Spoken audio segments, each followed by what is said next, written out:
Welcome to the second part of our lecture on a new global age.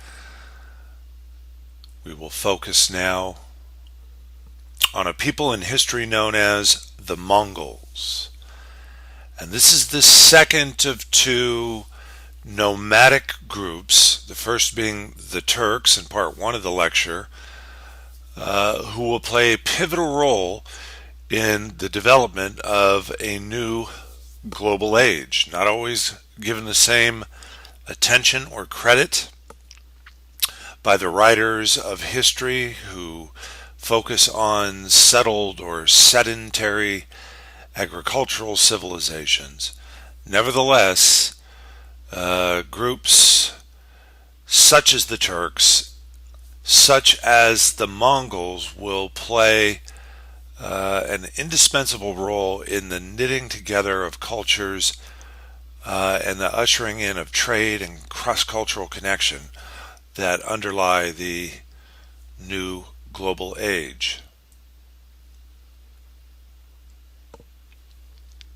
Critical to the economic and cultural integration of this new global age, this post-classical third wave civilization global age, were the people known as the Mongols. Your textbook author Robert Strayer writes, "It was the Mongol Empire during the 13th and 14th centuries that brought all of these regions into a single interacting network. It was a unique moment in history and an important step toward the global integration of the modern era." And our story, you might say, begins with the anointing of a Mongol warlord named Temujin as the new Genghis Khan, a title that meant, roughly translated, universal or fearless king, Genghis Khan. And that was in the year 1206 when Temujin was given that formal title by his peers, and it meant that now, as Genghis Khan, he would, in effect, be the warlord of all the Mongol peoples. The Mongols, like the Turks, were a people of the northern steppes who lived in clan-based social units of families, groupings of families that made up clans. Never in their history had they been, all of them, united under a single warlord. It was estimated that at the time there were more than 1 million Mongol people living in the steppes, and they will come to be now under the leadership of Temujin, as Genghis Khan will come to be a single unified force that, as we will see, makes an incredible difference in the political, economic, and cultural development of Eurasia. Temujin did nothing short of create an empire on horseback. That, along with his raiding armies of Mongol cavalrymen, men who were, in effect, trained to ride and shoot and raid from the saddle since the time they were children, will sweep across wide swaths of Asia, including China, including Central Asia and Persia, including the various Turkic domains of the northern steppe boundaries, as far west as Syria and Europe here in the north. Mongol naval expeditions will sail to Japan and along the coast of southwest China and Vietnam, and in effect create an empire roughly the size, when it's all done, when the dust settles and the raids and the sieges are finished, an empire roughly the size of the African continent, nearly million square miles in extent.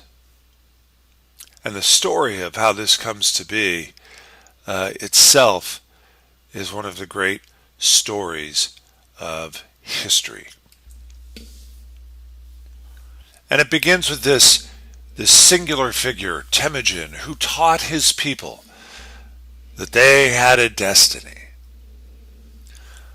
Orphaned as a child when his father was killed and enslaved for a time, Temujin fought his way free into adulthood, an adulthood where he served other powerful masters as a kind of soldier at arms. He ultimately organized his own loyal forces of followers, and one by one picked off or replaced his former overlords, knitting together the remnants of their bands into a single powerful army. He taught his soldiers that they were far greater unified than they were squabbling as rivals in their various clans. And he taught them that it was the blue sky kingdom of heaven that now they served, a will greater than their own. Tengri is what the Mongols called the Lord of the blue sky above. These were a people who lived on the open plains, the open steppes of Asia, after all, who spent time under the great blue canopy of sky, and who came to see it as a kind of almost disembodied spirit presence over all living things. And one of the reasons why the Mongols will be so adept at knitting together foreign cultures is that they were ecumenical in their religious views. It didn't matter to them if you were Muslim or Christian or Zoroastrian or Buddhist, because they figured all of these religions were manifestations of Tengri, the great blue sky lord. Now, on the one hand, the Mongols had a terrifying reputation as fighters. Again, raised from the time they were children to ride in the saddle, great distances, at great speed, to hunt, to sustain themselves by bow and arrow, to live off the land, to capture the game, and when necessary, even to feed themselves from the saddle by tapping a blood vessel in the neck of their mount and drinking the warm blood straight from the horse's neck. These are the sorts of things that prove the resilience and endurance and resourcefulness of the Mongol rider. And part of that culture from which the Mongol rider comes is itself an incredibly sort of masculine and competitive culture. You know, among the favorite sports of the Mongols was wrestling. And they honored great champions of wrestling on the ground, just as they honored great horsemen and bowmen from the saddle.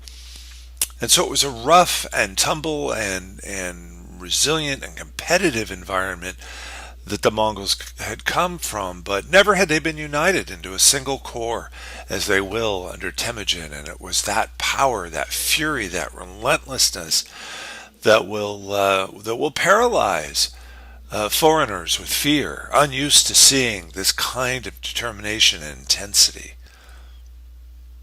"Their eyes are black and restless," said one observer. "They were," said another, "the devil's horsemen."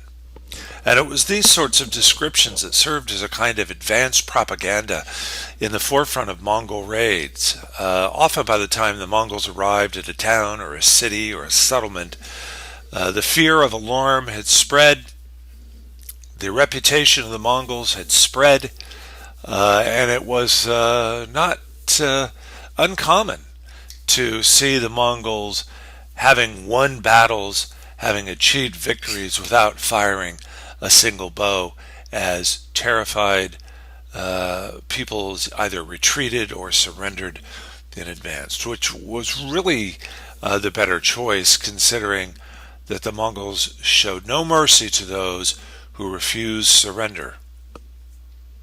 And many of the tales that spread throughout Asia and Europe were tales of Mongol sieges or Mongol raids in which locals tried to fight forlornly, hopelessly, tried to fight and were punished severely by having their menfolk killed and their women and children sold into slavery.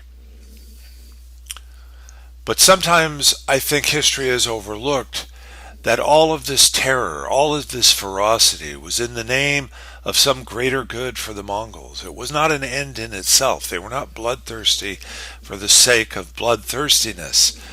The siege of Baghdad, the great city of Baghdad in 1258 illustrates. They had learned, the Mongols did, from facing their sedentary foes, often behind tall walls, fortified in their cities. They had learned the art of siege warfare and had borrowed the tactics of the great civilizations of Eurasia in leveling the city walls and undermining the city walls and capturing fortified cities. They gave the Sultan of Baghdad, actually would have been the Caliph of Baghdad in 1258, they gave the Caliph a choice. They said, you can surrender and your people will go unharmed and you will become subjects of the Mongol Empire. But if you choose to fight, then you will face certain death. Well, the Caliph refused to surrender, and good to their word, the Mongols captured the city after a long siege in which they brought in the weapons of siege warfare, including catapults and other machinery designed to both undermine the walls and to overcome the barriers. These are tactics they had learned from the Chinese and the Persians, and they put them to use, often absorbing whole elements of other foreign armies, such as the Chinese and Persian armies, now in the employ of the Mongols. It was better than certain death to join the Mongols and to become part of their attacking force. And in this way they were able to overcome many of the defenses that they found in the sedentary lands of the Asian states. Well, when they finally broke through the fortifications of Baghdad, true to their word, they brought the Caliph out in person to the public square.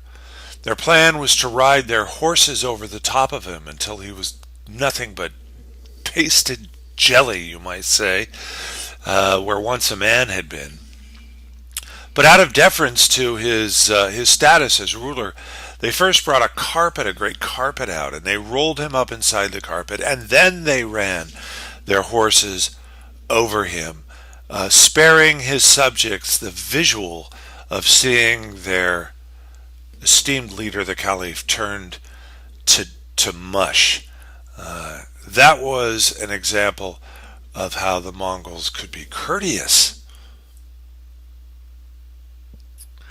Careful planning and logistical support went into every battle for the Mongols. When they fought against cities, they adopted, as I say, the engines of warfare, the siege engines and other machineries of warfare that allowed them to sustain themselves over the long haul. It may take months, it may take a year to bring a city to its knees by starving them out, by, in one case, even flooding them out, by diverting the course of a river, in other words, and having its tributary pour straight into the city. Whether by fire, whether by water, whether by siege cannons, and various arsenals equipped to the purpose, the Mongols always won the day, it seemed, against the wealthier, entrenched opposition. But it was the intangible, I think, the determination, the win at all costs determination that Temujin had inspired in his men and his people that eventually saw the Mongols reigning supreme over that 11.5 million square mile domain of Asia and Eastern Europe, beginning with the conquest of China in 1209. This is a conquest, by the way, that will not be fulfilled during the life of Temujin, during the life of Genghis Khan, but left to his grandson, Kublai Khan, to complete in 1279. Having conquered the northern half of China, it was his son and grandsons who would finish the job against the most powerful state on earth at the time, the Chinese, a military superpower nonetheless, who were overcome by the ferocity and planning and overall determination of the Mongol warrior forces.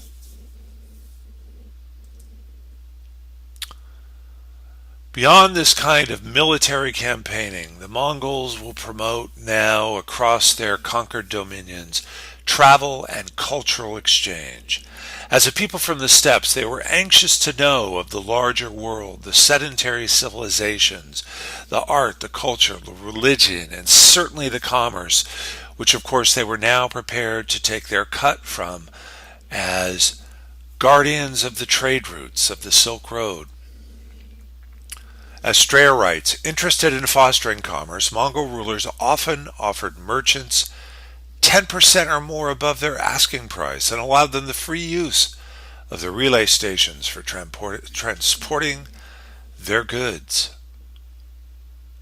Reviving the ancient Silk Road now, once again, to bring the wealth and commodities and peoples and cultures across the ancient travel routes connecting west and east, but this time with the guarantee of safety. For any who would dare to interfere with or to raid against the merchant travelers would face the immediate wrath of the Mongol outpost. The Mongols left behind garrison troops at regular intervals across the Asian landmass, and through a relay system of communication, a notice could be brought in a hurry to local governors who would unleash the horsemen on bandits or raiders or others who proved stubborn, who tried to interfere with the plans of the great Khans to bring the wealth and exotic goods and commodities across the trade routes. It just didn't pay, in other words, to be pirate in the age of the Mongol. Plants and crops likewise circulated within the Mongol domain. Lemons and carrots from the Middle East found a welcome reception in China, while the Persian Ilkhan Ghazan sent envoys to India, China, and elsewhere to seek, quote, seeds of things which are unique in that land. That from Strayer. Yes, a kind of cross-fertilization of plants and foods and agricultural products, along with handmade crafts and finished goods.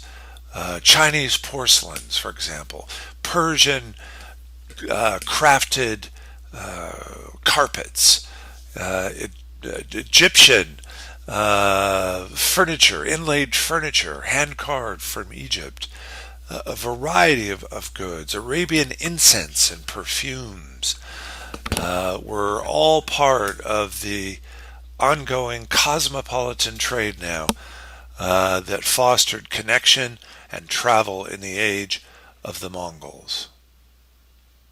Again, Robert Strayer, Europeans arguably gained more than most from these exchanges, for they had long been cut off from the fruitful interchange with Asia, and in comparison to the Islamic and Chinese worlds, they were less technologically developed. Now they could reap the benefits of much new technology, new crops, and new knowledge of a wider world. Yeah, the Europeans had been rather isolated, rather parochial, or shut off during their own Middle Ages. Many, and in fact most, Europeans were illiterate, non-readers and writers, living local worlds of isolation. But now in the age of the Mongols, the maritime states such as Venice and Genoa and others, some of the manufacturing towns, will all be summoned to provide their wares across the Silk Roads of Asia, thus bringing Europe finally out of its rather long isolation, its long slumber of the Middle Ages. Among those who will be called to travel, of course, our main characters in the previous lecture, the Polos, a family of Venetian merchants, first a father and an uncle, Niccolo and Maffeo Polo, in 1258, who will travel to China and then return in 1271, this time bringing the son Marco along with them on what will be a 20-year journey from their base at Constantinople, where the family operated a cloth business. From Constantinople, these Italian travelers and merchants will eventually reach China and reside there under the invitation of the great Khan, Kublai Khan, the grandson of Temujin. Khan, by the way, was a word from the northern steppes, the Turkic and Mongolian steppes, that meant, in its most basic iteration, simply warlord. And it was the great Khan, the great warlord of China, Kublai Khan, who invited foreign travelers, emissaries, dignitaries, businessmen, religious prophets, and teachers. And in that mix came Marco Polo and his father and uncle. In providing a relatively secure environment for merchants making the long and arduous journey across Central Asia between Europe and China, the Mongol Empire brought the two ends of the Eurasian world into closer contact than ever before and launched a new phase in the history of the Silk Roads. Marco Polo was only the most famous of many European merchants, mostly Italians, who made their way to China through the Mongol Empire. So many traders attempted the journey that guidebooks were published with much useful advice about the trip. And obviously it was that sort of thing that began to spark the rebirth of literacy in Europe. It became important again to read, if only to read the guidebooks and handbooks and travel books and business accounts of men like Marco Polo, to find the keys to success and wealth across the foreign cultures of Asia. You have to appreciate just how remarkable this transformation is in the European worldview when you consider that before the era of the Mongols, Europe's view of Asia had been influenced almost entirely by folklore, mythology, and superstition. And well, why not? When most could not read in Europe, they relied upon such stories from generation to generation, which colored the Asian landmass in totally exotic terms, and often terrifying terms. These were not people, these Asiatic, these were monsters. These were devilish creatures, malformed and often cannibalistic and terrifying. Creatures who had single eyeballs in the middle of their forehead, or oversized feet, the so-called cephalopods, who hopped about on one leg with oversized feet, or the manticore, which was really more of an animal than a human being that could rip to shreds and eat the flesh of a man. So these images existed in only the imaginations and stories of isolated Europeans. And so in the age of Marco Polo, encountering not beasts but people, and not savages but merchants and manufacturers, this was not only a fulfillment of an ambitious vision of a business person such as Marco Polo, but it was also the total reorganization of a worldview. Travelers' accounts, such as Marco Polo's travels, offered a more factual description of a world beyond Christendom, a factual description that indicated that the peoples of Asia were, in effect, open for business. These were people with whom one could trade, could make deals, could enact, business transactions. Here's an image from the time showing Marco Polo gathering peppers in India. And it's interesting how ethnic hues and skin complexions will be reflected in the European accounts, with Polo in a kind of almost translucent white, standing taller and more heavily clothed than his Indian counterparts, who are gathering pepper in western India during Marco Polo's stop there. Indian pepper, of course, is one of the great commodities traded in the Indian Ocean region, and since the time of the Roman Empire had been coveted by Europeans. So an ethnocentric view of India, but one that would still inspire the ambitions of a European merchant class.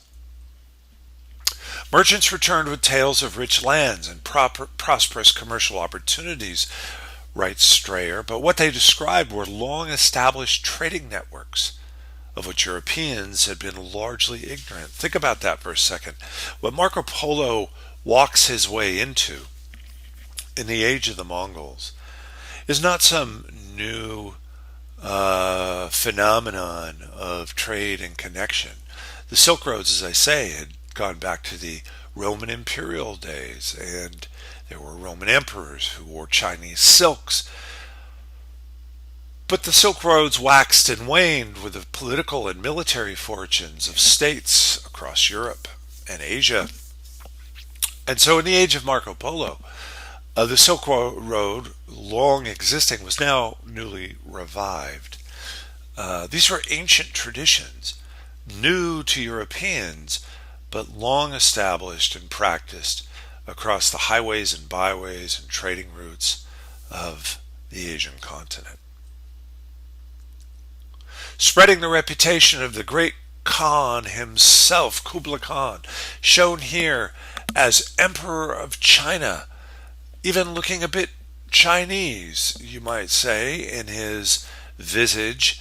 It was not terribly uncommon for the various settled peoples of Asia and even Europe to imagine the Khan now as one of their own, a great benefactor, who, depending on the cultural milieu, could change his visage rather drastically. Here you see in the European image below a scene showing Marco Polo himself meeting Kublai Khan, and yet the great Khan appears really nothing like he does in the Chinese print.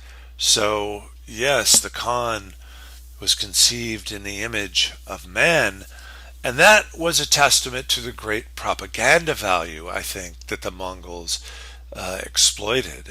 As conquered peoples began to see the Mongols as of their own, that reputation for terror and barbarism will give way to a kind of paternalism. The Khan as a father figure, caring for the peoples of his flock, opening the travel routes and the business trades of Asia, and even being seen as a benefactor of enlightenment. You know, one of the great astronomical observatories in Maraga, Persia, will be created during the time of the rule of the Khans, getting the patronage of the Il Khan, as he was known, of Persia. I should say, by the way, the Mongol Empire was so large that it had to be administered as 5 separate departments, each with its own Khan, its own lord, and the Persian Khan became the benefactor of art or of math and science and the astronomical arts. And so even the reputation as patrons of enlightenment will spread across to Europe. The great European poet Geoffrey Chaucer will write an entire chapter-length work on the magnificent patronage of the great Khan of Asia, who allowed men of ideas and science to mix and mingle. A remarkable turnabout for a people who were regarded, in the beginning at least, as nothing but a backwater, heathenish, uncivilized, terrifying force. In China, they will set about creating a new capital city in the north. Nanjing, which had been the southern capital of China, will give way now in the time of the Mongols to the city of the Khan, Khanbalak, or Kambaluk, as it was often translated. It meant city of the Khan. We will come to know it simply as the future Beijing.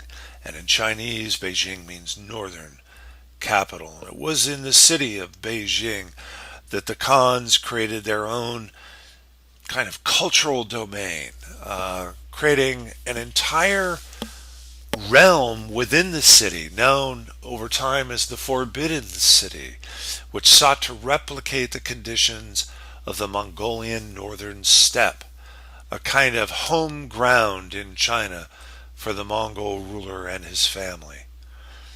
When Marco Polo saw the city of Cambaluc, he said it stood truly unparalleled among the cities of the world. And remember, Marco Polo had traveled across the length and breadth of Asia and seen many of the great cities of the world, but none of them could quite compare to the great city of the Khan, Cambaluc, in northern China. And it was this sort of interchange of culture. Cambaluc was a place that had many, not just Chinese people, travelers from Persia, Arabia, Europe. And it was this back and forth, this interchange of travelers and culture and trade that ultimately is going to inspire the great cultural rebirth in Europe the Europeans called their Renaissance, bringing an end to what they dismissed as their own dark ages. The return of literacy, for example, of reading and writing, and the transition toward a more enlightened posture. On the left here you see a manuscript copy of Marco Polo's travels, published at the same time, the early 1300s, as the painting by the early Italian Renaissance master, the Italian artist Giotto. Below, Giotto is often described as the father or forerunner of the Renaissance art style, and his work below here features not only new, more realistic style, but also evidence of a wealthier, more worldly urban culture in Italy. So a couple of things going on. One, the superstitions, mythologies, and folklores, the kind of cartoonish view that Europeans had of the larger world, now being replaced with a more sober, more pragmatic, and more affluent view of the world, because as the riches came pouring in, the profits from trade, so too did the material comforts of people living in places like Venice, Italy, greatly improved. And they were proud of this, and the artists such as Giotto wanted to show it off, a more realistic view, but also one that showed the conspicuous consumption, the status conscious dress and table settings, and architectural stylings now of what will become the new Renaissance expressions of Italy. That is the birth of a Renaissance in Italy. All right, so we'll finish up part 2 now and go into the European part of this story, part 3, in the next iteration of our lecture on a new global age.